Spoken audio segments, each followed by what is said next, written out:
Welcome my peeps, my peoples. Please like, comment, subscribe, share the video. It'll be greatly appreciated from the bottom of my heart. My peeps, my peoples. Peep Squad is in a building, baby. We're going to the top, to the top, and we're going to bring others with us. So let's get it popping. Let's get it cracking. Hit that like button. Let's talk about love and hip-hop Atlanta. It seems like Ciara got a whole lot going on, and basically she is defending her fiance, BK.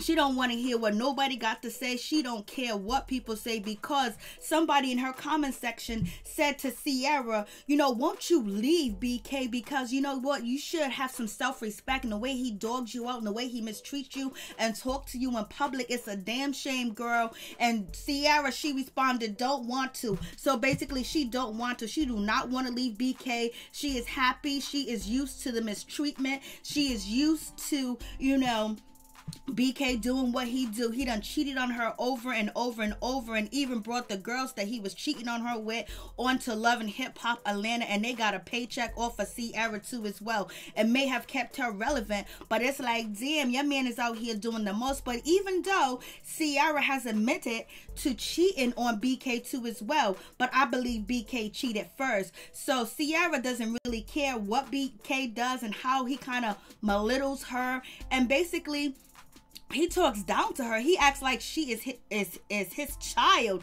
You know, he doesn't treat her like she's an adult or a respectable woman or a decent woman. The way he talks to her, like, you better, you need to. And, you know, basically making it seem like Ciara can't live without him. And it almost seems that way, because no matter how disrespectful BK is to Ciara, talking to other girls, throwing things in her face, you know, talking nasty to her on camera. Like, how do you do that in public to your girlfriend, to your fiance, to somebody that you love? You just disrespect them and talk to them like they trash on TV in front of everybody else, because BK thinks he is all that and then some. BK thinks that he is every woman's fantasy, every woman's, you know, dream man, and he thinks he is drop dead gorgeous. It's good to have high self-esteem and everything else like that, but BK, you need to take a seat back. You need to back. You need to, you know, bow down a little bit, because if it wasn't for Ciara, nobody would know who you are in 2019 and 2020 at all, point blank period. She kept you relevant, so at least you can do is when you on camera with Ciara, you know, you can show her some respect and basically, you know, congratulate her for bringing you on and giving you a job, because if it wasn't for her, you wouldn't have a job. You wouldn't have anything. Nobody will be coming to your Instagram page. Nobody will even be talking about you. I wouldn't even be doing a video about you. But the point is, it's like, what's going on, Ciara?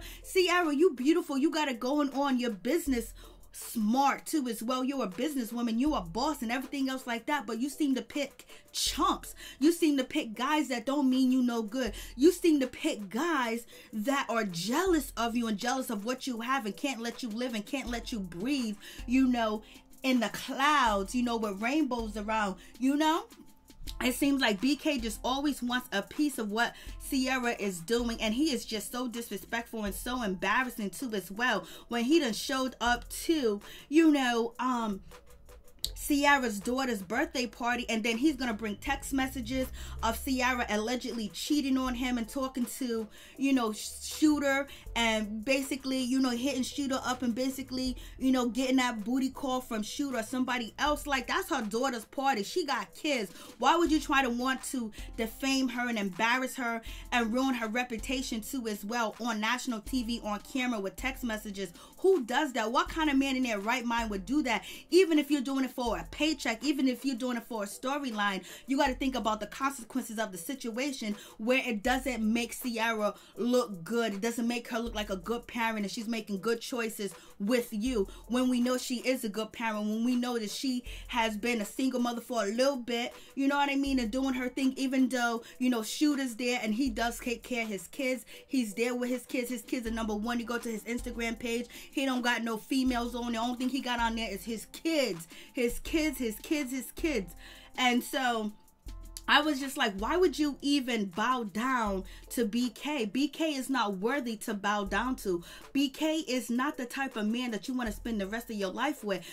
Come on, Sierra. Do you think that you and BK marriage is going to last? You insecure. He's jealous of you. How is that relationship supposed to work? And we know that Sierra has been, you know, she done had surgery. You know, she done had Botox. She done got her butt done, her stomach done. She did a whole lot of things to make herself look better and feel better and basically be on national TV and be a celebrity where, you know, you have to fit the part. You have to look the part too as well. But is any of that any insecurities? Do you guys believe that Sierra is insecure?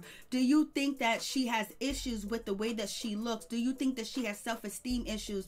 Is that the reason why she keep picking guys, you know, below the barrel? You know, basically picking guys that nobody else would really pick unless they was, you know, the last man on earth.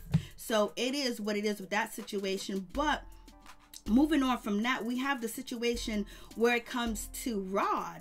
You know, no, his first name is Rod, but, you know, his stage name is Shooter. So we get the situation with Shooter, and then it's like, damn, Shooter was supposed to be all that in a bag of chips and supposed to be down, supposed to be about it. And when it came to time for him to go to court and speak up for Sierra, even though she didn't need it, but what if in real life she needed you, Shooter, and she needed you to go to court and testify for her, and she was going to do real time? Would you have gone or not? Or did you already know that she wasn't going to do any time? But in this video, Shooter's talking about, well, you know, if you commit the crime, you do the time. You don't need somebody like me to come in and testify. Like, damn, you know, Shooter wants a ride or die. He wants a girl that ain't going to snitch on him. He wants a girl that's probably going to hold a bag for him. He probably wants a girl that's in a car with him and he get pulled over. He want her to take the blame, but yet he can't even go testify for his baby mama.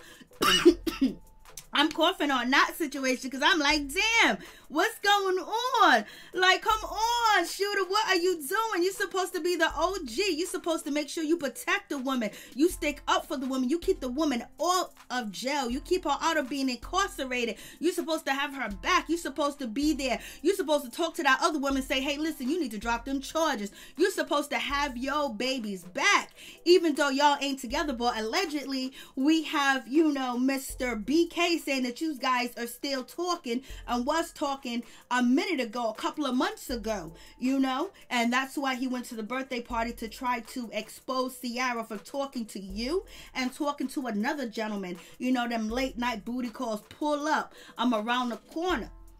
So, and it's also alleged that, you know, Shooter, you know, when he was with Sierra and they were married and everything, it's alleged from Kiyomi basically saying that Sierra wasn't good to him. Sierra like mistreated him. Sierra put him on a back burner. She didn't care about him. He was dead broke. He didn't have a place to stay. He was sleeping on the floor and basically he was suffering.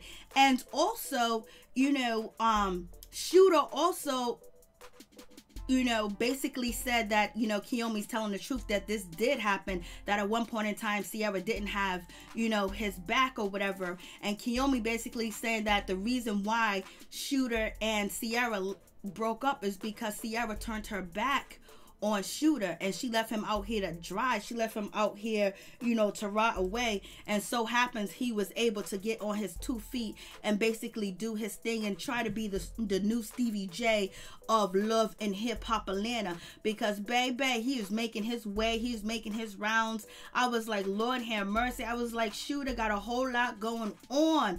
You know, he got Kiyomi, and then on top of that, he had, you know, other women on the show too as well. Shooter has been making his rounds and he's basically been busy with Karen Keen's stepdaughter and also Scrap's, you know, sister Cheyenne, and he was playing around with her for a long time.